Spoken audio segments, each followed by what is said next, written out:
Good afternoon, everyone. Oh, okay. I'm excited to see you all too. Okay, so today President Biden met with President-elect Trump for approximately 2 hours in the Oval Office. White House Chief of Staff Jeff Zients and incoming Chief of Staff Susie Wiles joined the meeting. It was a substantive meeting, an exchange of views. They discussed important national security and domestic policy issues facing the nation and the world. President Biden also raised important items on Congress's to-do list for the lame duck session, including funding the government and providing the disaster supplemental funding the president requested. Finally, the president reiterated what he said to the president-elect the day after the election and to the American people in a Rose Garden just last week. We will have an orderly transition and a peaceful transition of power. With that, as you can see, I have the National Security Advisor with me, Jake Sullivan, who is going to preview APEC in Peru and also G20 in Brazil. The president is going to be leaving tomorrow, as you all know. And Jake, the floor is yours. Thanks, Karine, and hi, everybody. I'm going to make some brief comments about the president's trip that he leaves on tomorrow, answer a few questions because I know the issue you are most interested in is hearing from Karine about the meeting. So I will not dally too long up here, but I think it is important to lay out the president's trip here over the next several days. Tomorrow he travels to South America. His first stop will be Peru for the APEC summit, the Asia-Pacific Economic Cooperation Summit.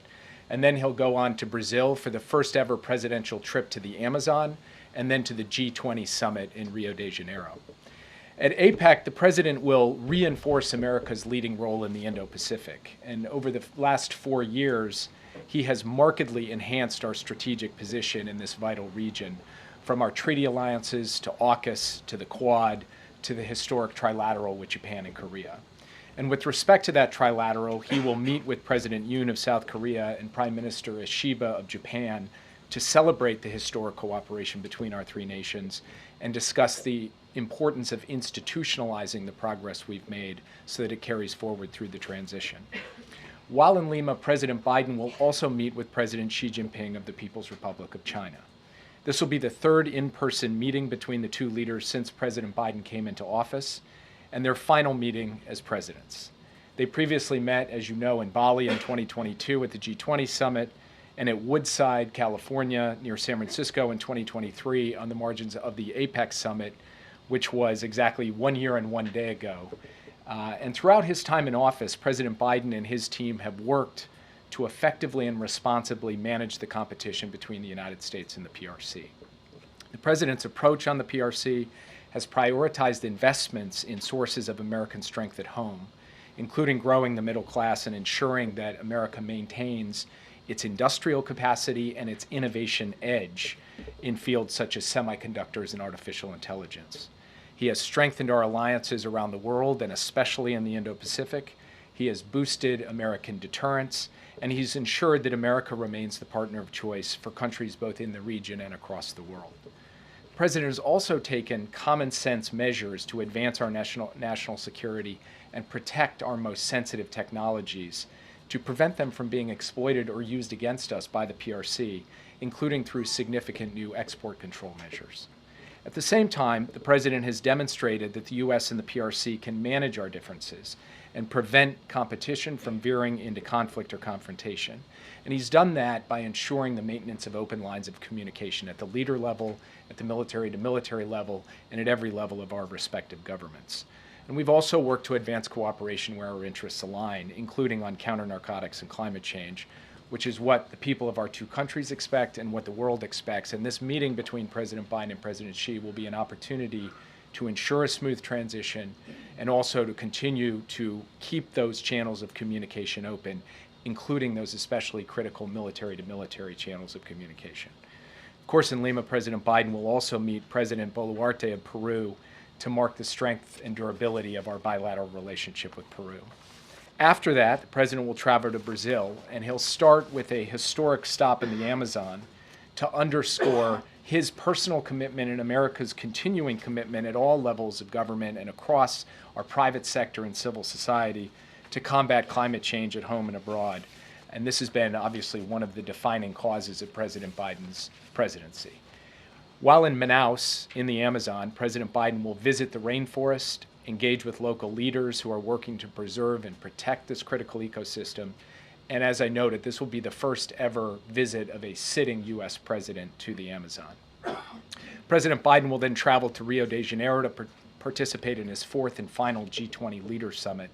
High on the agenda there will be issues associated with debt sustainability for low and middle income countries, mobilizing finance for infrastructure, physical, digital, energy infrastructure around the world, and also dealing, obviously, with the major geopolitical issues of the day, from Ukraine to the Middle East.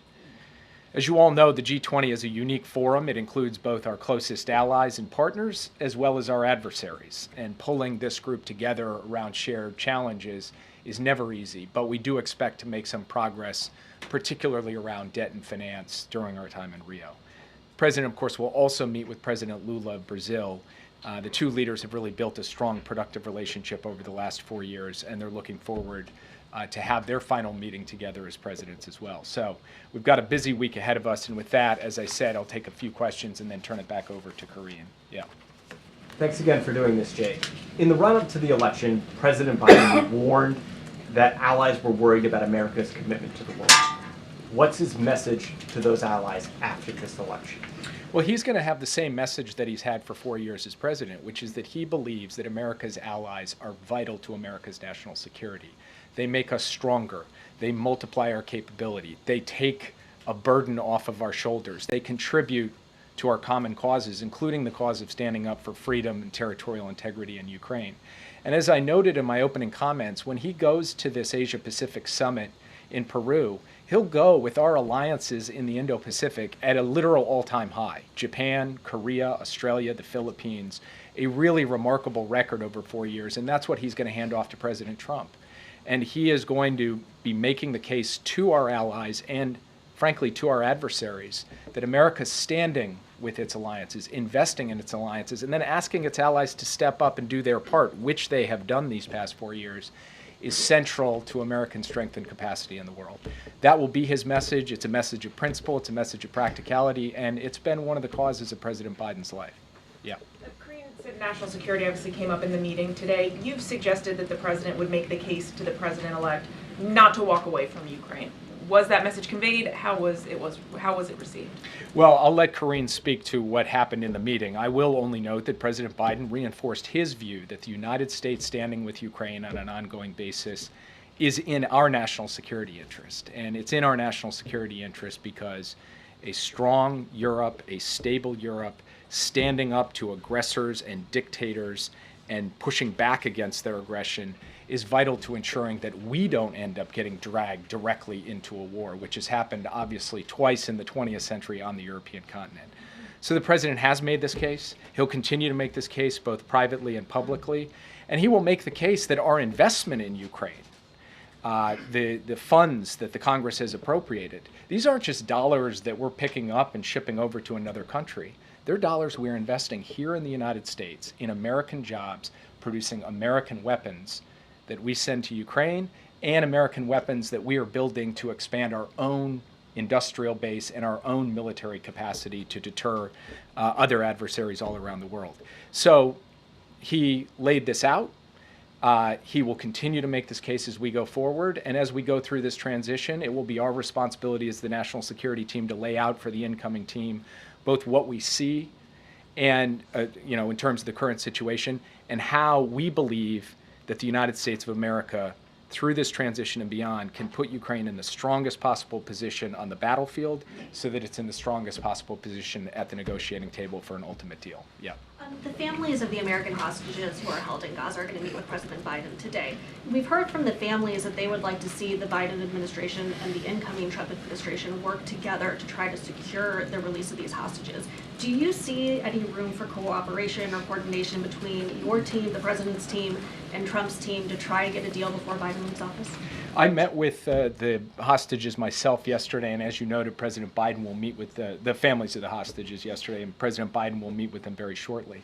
And they asked me this question, and I was very simple and emphatic with them. Yes, of course we're prepared to work with the incoming team in common cause on a bipartisan basis to do everything in our collective American power to secure the release of the hostages, both living and deceased. So we are open to have that engagement, have that collaboration, and we will continue to work in every remaining day that President Biden has in office, that we have in these jobs, to try to bring those hostages home to their loved ones. Just to clarify real quick, though, there's been no discussion yet with the Trump team about doing that?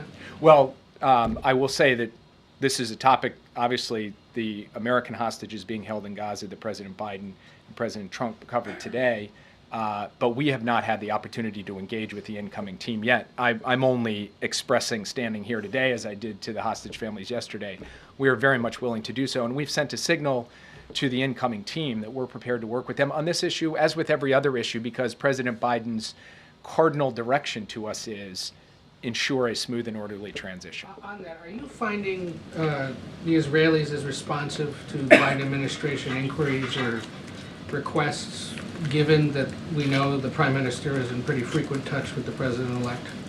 I had the opportunity to sit down yesterday with the Israeli Minister of Strategic Affairs, Ron Dermer. We had a detailed discussion about every element of the current situation in the Middle East, and it was a constructive discussion. We are still actively working in support of our common efforts to push back against our common adversaries, to try to deal with the situation in Gaza, in Lebanon, and directly with respect to the Islamic Republic of Iran. And just to give you an example, we are working on an ongoing daily basis to try to increase the amount of humanitarian assistance getting into Gaza, given the suffering of the innocent civilians there who are trapped amidst the crossfire between the IDF and the terrorist group Hamas. We have made some progress in that regard. We extracted further commitments from the Israeli side over the course of the past couple of days. We want to see those commitments followed through on. So we believe that we can continue to work across the board on all of the relevant issues, whether it's humanitarian assistance or it's ensuring the defense of Israel against Iranian attacks, or it's working on ceasefire efforts and a hostage deal in Gaza, or it's ultimately bringing a diplomatic resolution to Lebanon, which we're actively working on. We'll continue to do that every day that we have remaining in office. Jake, I know you can't speak to what happened in the meeting earlier. We'll ask Karine about that. But 8 years ago, then President Obama explicitly warned incoming President Donald Trump about the urgent threat posed by North Korea. He said it was the most urgent national security threat the U.S. was facing at the time. What would you communicate to your national security advisor, Pierre, who's going to be following you in this job? What is the most urgent national security threat facing the United States today as Donald Trump prepares to take office? Well, I would say two things in answer to that question. The first is that if you look out at a strategic level, the competition with the People's Republic of China is going to be defining for what the world looks like over the course of the next 10, 20, and 30 years. And so that has got to be a paramount priority for the incoming administration. And the person who's been named as my successor, the person who's been floated as the Secretary of State, these are people who have very much focused on that challenge, and we'll look forward to talking to them about how we've approached it and obviously pass on the current state of play. Then there's the most immediate issue, which is Iran and its proxy groups continue to take actions that directly threaten Americans and American interests in the Middle East, and that has to be dealt with on an urgent basis. Now, that's at the macro level and the micro level. In between those two, you have an ongoing war of aggression by Russia against Ukraine, representing a larger threat to European security and therefore global security, and you've got North Korea coming behind to provide troops in that war. So these are all issues for which we have clear approaches, working in coordination with allies and partners, and we're going to try to ensure that we pass off each of these areas to the next team in a way that is as smooth as possible. Last time he was, just to follow up quickly, last time in that same meeting, Obama told Trump that he had real concerns about the hiring of a national security advisor, Mike Flynn. Donald Trump ultimately hired Mike Flynn. Do you have any concerns about the names that you have heard mentioned so far and announced so far by Donald Trump to serve in his administration in a national security role? I know some of them. I've engaged with some of them, and people like, for example, Congressman Waltz, who's been named to be my replacement. He's somebody that I have engaged with in the past. I respect his service to this country in uniform. He's put his life on the line. I respect his service in Congress. He and I obviously don't see eye to eye on every issue, but I am very much looking forward to engaging him over these next 60 days, as I said, so that we can have this smooth handoff. There are other people that he's named who I just don't know, I haven't met, and therefore can't comment on. Yeah. So you talk about wanting to engage, wanting to smooth this transition. Why hasn't it happened yet? Is is the signing of the MOUs an actual issue that is preventing you from coordinating with the incoming Trump team? So I'll defer to Karine to kind of go into the nitty-gritty. What I'll say at a broad level, though, is the MOU creates the opening for the landing teams to arrive at the agencies, to include the NSC. But that doesn't mean that we can't reach out and get, and express our willingness to engage with our counterparts, our incoming counterparts. We've done that. And so I expect that in a matter of days here, we should be able to have some engagement. Of course, that depends on whether the incoming team wants to engage, and that will be up to them. But for our part, we are more than willing to do what is our responsibility as directed by the president and, frankly, as dictated by the Constitution, which is to ensure the peaceful transition of power. I have a China-related question as well. The Biden administration largely left in place the Trump-era tariffs on China. The policy towards China hasn't been wildly divergent. Do you see the potential for bipartisan agreement on the relationship with China in the next administration or going forward? I think for us to succeed in the long-term competition with the PRC, it will require a bipartisan foundation.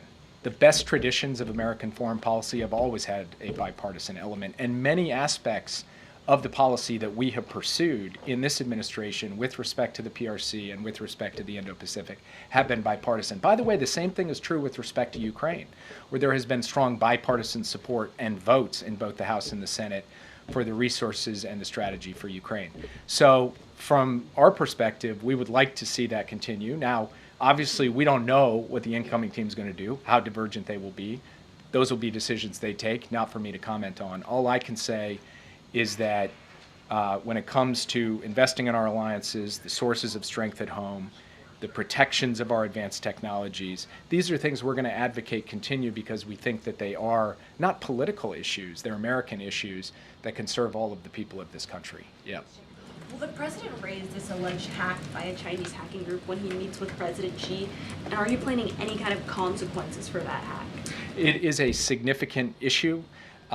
I expect that the FBI and CISA will have an update in terms of their investigation, which is ongoing, into the hack soon. We here at the White House have stood up at the NSC, what's called a UCG, a Unified Coordinating Group, in order to coordinate the entire U.S. government to be able to deal with this hack, which is a hack of private telecommunications providers, but private telecommunications providers that provide services to U.S. government personnel, among others. So you will hear from the FBI and CISA on that. I do expect this will come up in the meeting in Peru. And I'm not going to speak to consequences from this podium. I will only say that we have made clear over time that we will respond when we see actions taken in terms of cyber attacks, cyber espionage, cyber intrusions. That has been a feature of our policy to date. It will remain a feature of our policy going forward. I'll take just a couple more and then let Karine take over. Go ahead. Thanks, Jake. Can you give us a sense of what else President Biden said to President Trump about Russia in their meeting? And also, with regard to China, will he pass on any tips or color from his meeting with President Trump to President Xi when they meet? And what will his message be to President Xi? I've already mildly violated the not reading out the meeting proviso, so I will pass that off to Karine. Mild violations.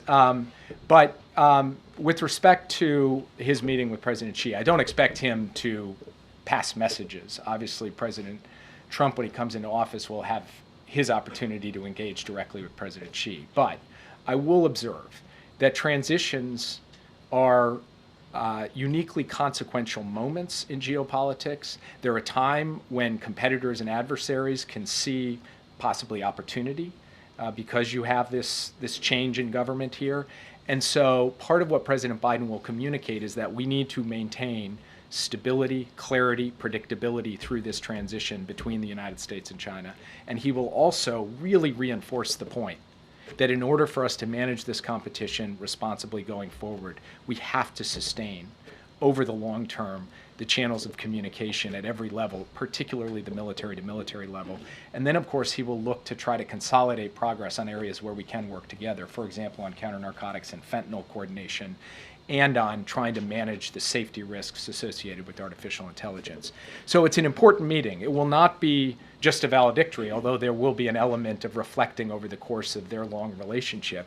There is actual work to do in this critical moment between the U.S. and China to ensure that we don't run into any problems in the next 2 months in this transition of power. Last question. Can you just sort of explain the strategy for the remaining drawdown authority for Ukraine, and also if the administration is going to ask for any additional drawdown authority in like an end of the year CR or spending plan? So the president has made clear, and he has directed his team to ensure that every dollar that the Congress gave to him, authorized him to spend, he will spend on behalf of Ukraine before he leaves office. Now again, these are not dollars he's putting on an airplane and flying across the ocean. These are dollars he's investing in the American defense industrial base. As we provide weapons to Ukraine, we make new weapons to give to the U.S. military. All of those dollars will be spent, will be obligated by the time he leaves office on January 20th. Therefore, it only stands to reason that in the next 2 months, the administration will signal to Congress that we would like to see additional funds for Ukraine for 2025 so that they can be in the best possible position, the strongest possible position to negotiate, to ensure they achieve their objectives, that they win at the negotiating table. Now, what form will that take? CR, et cetera. I'm going to not get myself in trouble by turning into the OMB director up here. I will just say that the administration very much sees the necessity and the logic of seeking additional resources for 2025, since we are doing what Congress asked us to do, which is dispersing the funds they gave us for 2024. And with that, I'll turn it over. Policy question? Jake on the Amazon tree. Thank you, Jake. Congrats on becoming a congressional spouse. I just have one more thing, and then I'll go into your questions. So today, the President and the First Lady welcomed nearly 200 education and workforce leaders to the White House for the Biden-Harris administration's Classroom Career Summit. The administration's Investing in America agenda is creating millions of good-paying jobs, many of which do not require a 4-year college degree, and its investments will continue to drive job creation for years to come. The summit highlighted the record progress to expand career pathways to these good-paying jobs in infrastructure, clean energy, advanced manufacturing, and so much more. With that, Josh, it's good to see you, as always. Good to see you, Karine. Regarding the meeting. Yeah. President Biden has given a lot of statements about his concern for the U.S. democracy. Did he share any of those concerns with President-elect Trump in their meeting about what he feels should be done or needs to be done? So I'm not going to go into granular detail of what was discussed in the meeting. What I can say that it was indeed very cordial, very gracious, and substantive. And I mentioned at the top, national security was discussed, domestic policy issues were discussed. I had an opportunity to speak with the president in the Oval Office right before coming out to do this press briefing, because I wanted to make sure that I got what the president wanted to share with all of you. So certainly that everything that I'm saying is sanctioned, if you will, by the president. He wanted you all to know that the president-elect, again, was gracious, came with a detailed set of questions. It was, again, substantive. But I do want to take a little bit of a step back here, because it's really important to note, and you're going to hear me continuing to say this over and over again, the importance of having a smooth transition, an importance of having an orderly transition. The president respects the will of the American people and wants to make sure that occurs. That is what he believes the American people deserve. And so that is as far as I can go. That is what I am sharing with you from the president directly. And look, we're going to make sure, as Jake Sullivan was saying, that his team has what they need, right? They want to make sure that it is indeed an efficient, effective transition, so that we hand over the people's business so that they can continue the people's business. Can you say how President Biden answered some of those detailed questions?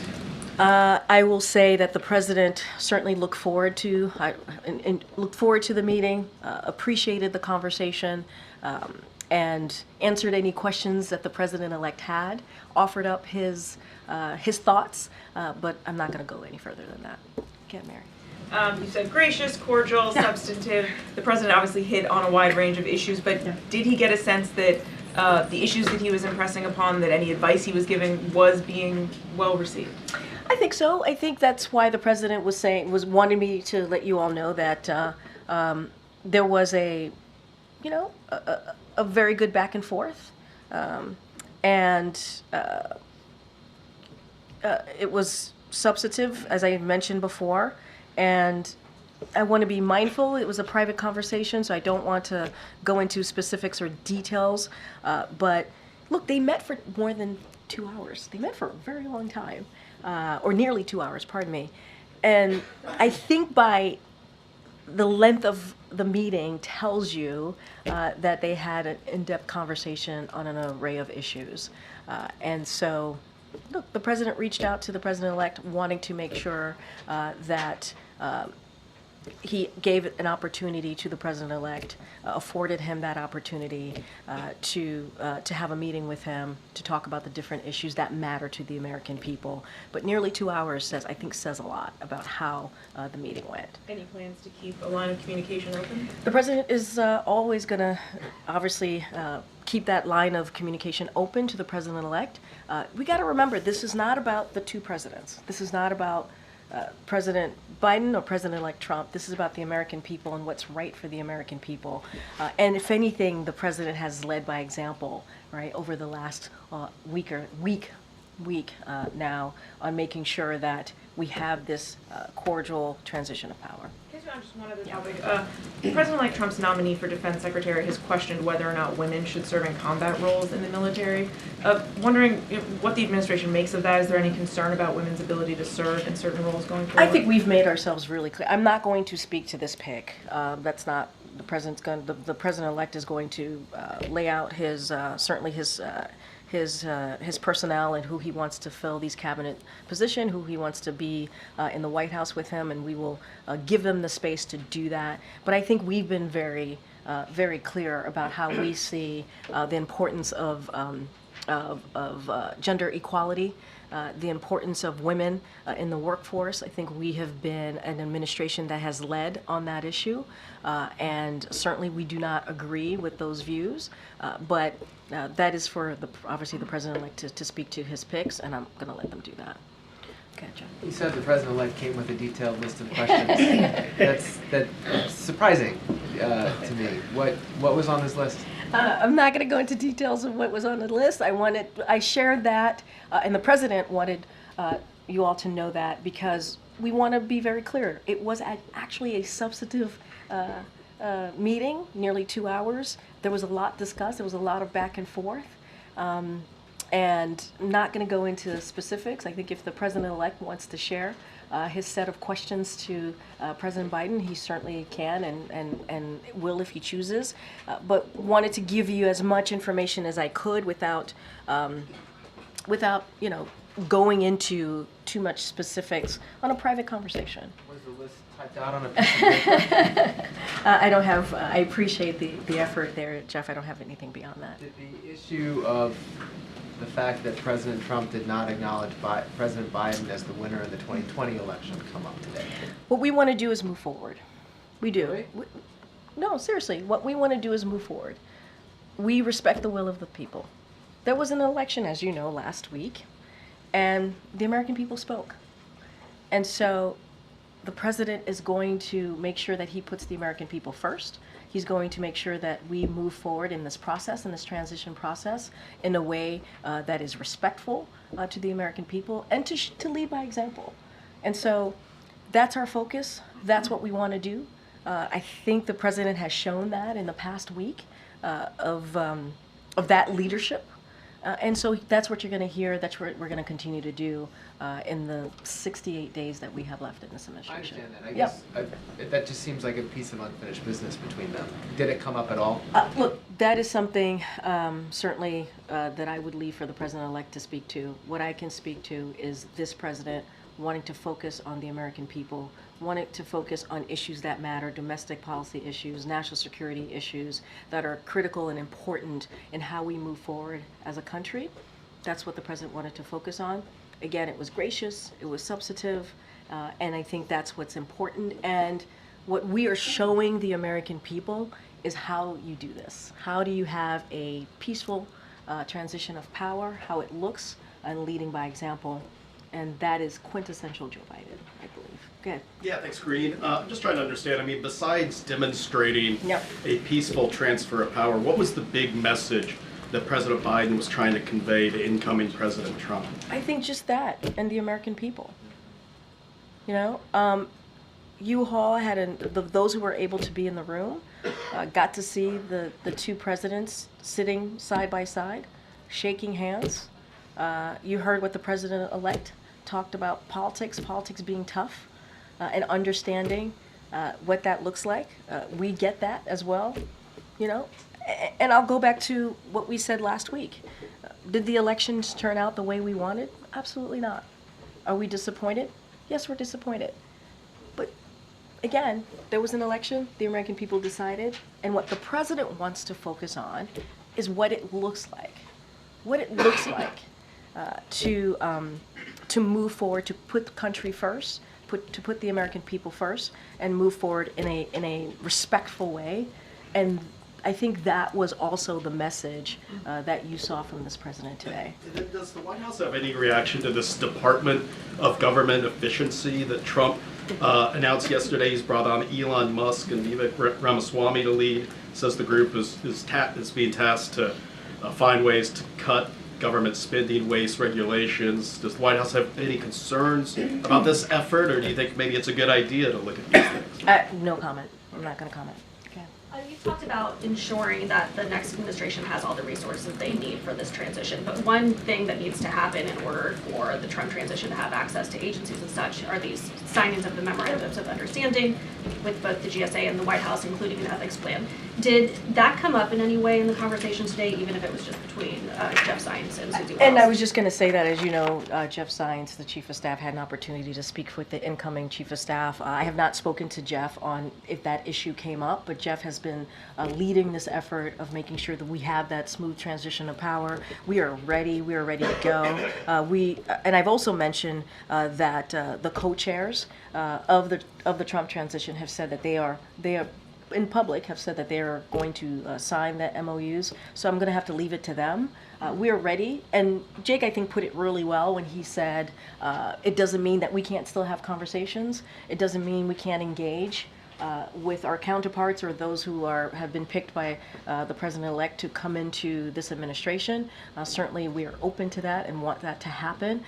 But I would have to, refer you to the Trump transition, they have said they would sign those MOUs. And back in 2000, then Vice President Al Gore actually hosted George W. Bush a few days after he had conceded the election. When Bush came to meet with Clinton, he then went on to meet with Gore. Did Vice President Harris stop by the meeting at all today, and does she intend to host So I can say the Vice President did not attend the meeting between the two presidents this morning. I would have to refer you to her team on how she wishes to move forward and her part in all of this.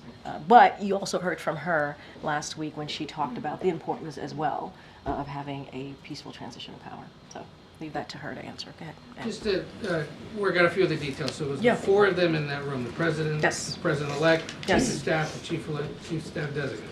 Yes, sir. Were the two presidents ever left alone in the room? I don't have anything beyond what I shared. What I can say is it happened for approximately 2 hours. And it included the current chief of staff, the incoming chief of staff, and obviously the two presidents.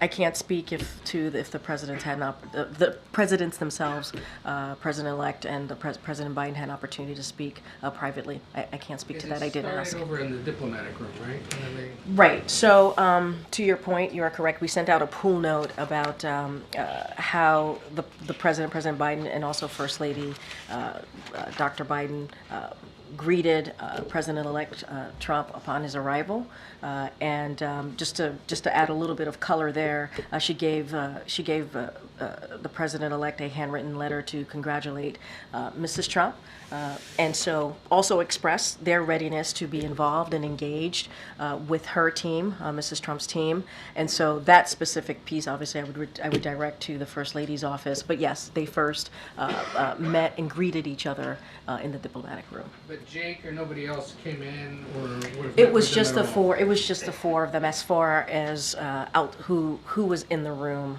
with the And it was in president. the Oval the whole time? As far, yes, it was in the Oval. The Oval meeting was in the Oval, as I just stated, and you flagged for me that they greeted the president. They, meaning the First Lady, and also the President Biden greeted President-elect Trump when he arrived. I have one other question about this weekend that people might wonder. Yeah. It's their third meeting since President Biden took office, but why bother having a meeting with Chinese President Xi if there's only 68 days left to go in the Biden I think, presidency? look, this is, Joe Biden. He understands the importance of having face-to-face, one-on-one conversations with world leaders. And I think Jake did a pretty good job laying out what's next, what they are thinking about, the reason for having the bilat. But it is an opportunity. They're both going to be in Peru. They're both going to be attending the APEC conference. It was an opportunity for them to meet. I think it's important. The issues that they're obviously going to speak about are important to the American people. As you think about national security, you think about Indo-Pacific. And so, I think this is very much something that the president would do, have that face-to-face, have those in-person conversations with other world leaders on issues that matter here to us and obviously globally. Okay, Peter. Thanks, Karine. Did President Biden show incoming President Trump anything classified? No. No. Why not? Why would he? This was an opportunity for them to speak candidly, openly. I've said to you that it was gracious, it was incredibly substantive, and I'll just leave it there. The last time these two were together in the same room was at the debate. They talked a fair amount about playing golf. Do you know if a plan was made for them to play golf in President Biden's retirement? Actually, that's not the last time they saw each other. They saw each other at September 11th. I'm going to move on. Go ahead, Ed. In the meeting, we saw a unified front related to a transition in the Oval Office meeting, but a lot was said on the campaign trail, like Trump is a dangerous threat to our country and our democracy. Was there an apology today? I'm sorry? Was there an apology from Apology from from President whom? Biden for the words, some of the So words used an apology from the President Biden. to President-elect Trump for some of the words that was used on the campaign trail? Look, and I've answered this a couple of times about a threat to democracy in the past week. The president is going to always feel obligated to be honest with the American people. What he says still stands. And it's not just him. You heard this from former staffers. You've heard that from the former chief of staff, John Kelly, and others. You've heard it directly from the president-elect, the former president, about enemy of the people. Very, very clear. Very clear. What we want to be also very clear about is the importance of listening to the will of the American people. There was an election. It is important to respect our institution. It is important to respect the free and fair elections. And that's what this president is doing. Leading by example and putting that aside and putting the American people first. But what he said still stands. And it's not just him. We should not just put this at the president. His own people said this. So I want to be really, really clear about that and not forget the facts. There are facts here that we should certainly also lift up as you're asking me these questions. Go ahead, Anita. Thank you. Did the two presidents discuss transatlantic security or climate change efforts and the U.S. role in that? And relatedly, what is President Biden's message to G20 leaders on these two issues and on the institutions and frameworks that hold them up? I'm talking about NATO and the Paris Agreement. Yeah, so look, obviously they talked about national security issues, mentioned that already. There was a substantive, pretty detailed set of questions that the president-elect presented the President Biden with. They went back and forth on that. I don't have anything. I'm not going to get into the nitty-gritty, into the specifics of what those topics were. Not something that I'm going to do from here. And look, the president is looking forward to going to the G20. You heard Jake do a pretty good laydown of the importance of the president going. It will be his last G20. Obviously, he's also going to go to APEC. APEC will be first. And the importance of meeting with these world leaders on issues and matters that are important to the American people. That's what you're going to see.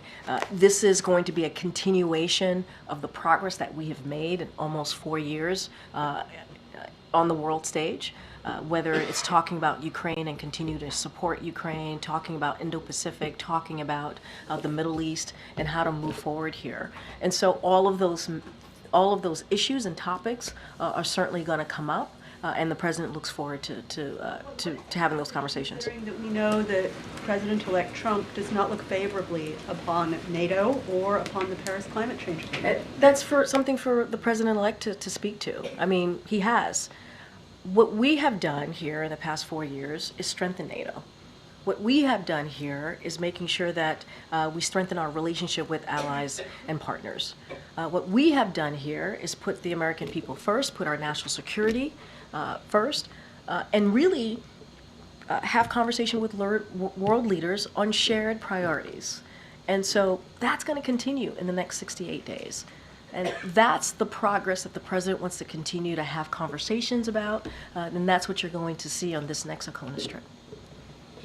Okay, thank you. I think in this room we've all watched the very somber speeches that the president gave on democracy in Philadelphia at the Capitol, and today we see these pictures of two leaders chatting around a fireplace. There's a stark contrast here, and isn't there a risk that in the future, when voters are faced with warnings about democracy, they're just going to dismiss them and think this is just campaign stuff, this is just political? I think there are two different things here. When it comes to what the president said in the past year, even more so about our democracy, the importance of our democracy, let's not forget, we saw that Americans do care about democracy. They care about protecting our freedoms. That is something that the president's never going to shy away from. He's never going to shy away talking about that. And it is important on how we move forward, right? Is important. But what we're seeing right now is also a democratic principle, right? When we're talking about transition of power, it is about our democratic principle as well. It is about continuing that transfer of power. It is about continuing that democracy. I know I said these are two different things, but are also connected as well. And so for him to do that, for him to invite the president-elect and to have important conversations on issues that matter to the American people is actually part of what democracy looks like. And the president is never going to shy away from that. And again, were the elections what we had hoped? Absolutely not. We're not hiding that. We've been very clear about that. But we have to move forward. We have to move forward on behalf of the American people. And what you saw and what you're going to see when we talk about transition is about our democratic principles. Okay. Thank you, Karine. Going back to her question on the G20, Jake was saying that he is hoping for some progress.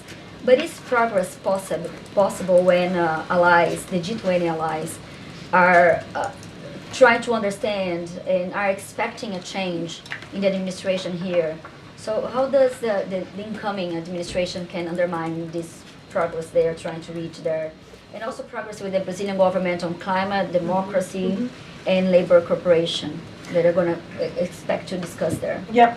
I'm not going to get ahead of what's going to be discussed at the G20. And I'm not going to get ahead of what the Trump administration policies are going to look like. That is certainly something for them to address, and how they move forward on domestic policies, national security policies, and they will do just that. What I can talk about is the progress that the president wants to continue to make, and the strengthening of our alliances, strengthening of our partnerships, and making sure that we continue to stand up with Ukraine as they continue to fight against Russia's aggression, and a range of issues of Indo-Pacific to the Middle East. You talked about climate change, especially as it relates to Brazil. So those issues are going to be discussed. We've made progress on all of those policies that we're going back and forth on. I'm just not going to speak to private conversations that are going to happen, what's going to be discussed, and just speak to what we can do, what we're looking to do, and why it's important. This ACONUS that the president's going to go on is going to be a continuation of what he has been able to do for almost 4 years now. And what does Trump victory mean to the world? You know, what I can say, and I'm going to sound like a broken record, what the president is going to do is continuing to make sure that we follow the election results, the will of the people, majority of Americans decided. And what we can do is make sure that democracy continues here by doing this transition of power, and doing it in an effective, orderly, peaceful way. And the president is going to focus on the progress that he's made. He has relationships with these world leaders, obviously, not just for some of them, not just the past almost 4 years, but for some time. And, you know, he'll have honest, direct conversations with them. I'm just not going to get into philosophizing and getting into the bigger picture. I'm just going to focus on what's ahead in the next 68 days. Go ahead, Kelly. I think I have to head out. Do you know if President-elect Trump has already started to receive intelligence briefings, or if there's plans to start doing those briefings again? That's something for ODNI to speak to, not something for me to speak from here. Okay. I'm going to kind of try and circle back on this. You said that the conversation was cordial, gracious, substantive. Was there any acknowledgement about some of the harsh rhetoric that Donald Trump had issued regarding Kamala Harris, calling her, for example, a low IQ individual, et cetera? I don't have anything to share beyond what I stated at the top and during these back and forths. Don't have anything outside of that. Okay. Good. Yeah, I was going to ask a similar question. Was there any acknowledgement or discussion about the election and how the vice president ran her campaign? I don't have anything else beyond what I just stated. Go ahead, Phil. I might be trying the same thing again and again. Yeah, but you talked about how this was a cordial discussion between the two of them, how the incoming president came with a list of questions. Were there any top-level areas of agreement or overlap between the two presidents in terms of maybe challenges that are ahead for the country or potential solutions, any areas of agreement? A lot was discussed. It was a detailed set of questions. The president appreciated having a substantive conversation with the president-elect. I'm not going to go into details. Maybe the president-elect will speak on his behalf on what he wants to share coming out of the meeting. But this is what we're going to share from here. 2 hours nearly 2 hours is a long time to talk about what's important for the American people and how to move forward. And I think that's important. I appreciate the effort. All right, everybody. Thank you so much. For the record, can you just share, find out if there was any time that the two met individually so we're all on the same page? And should there be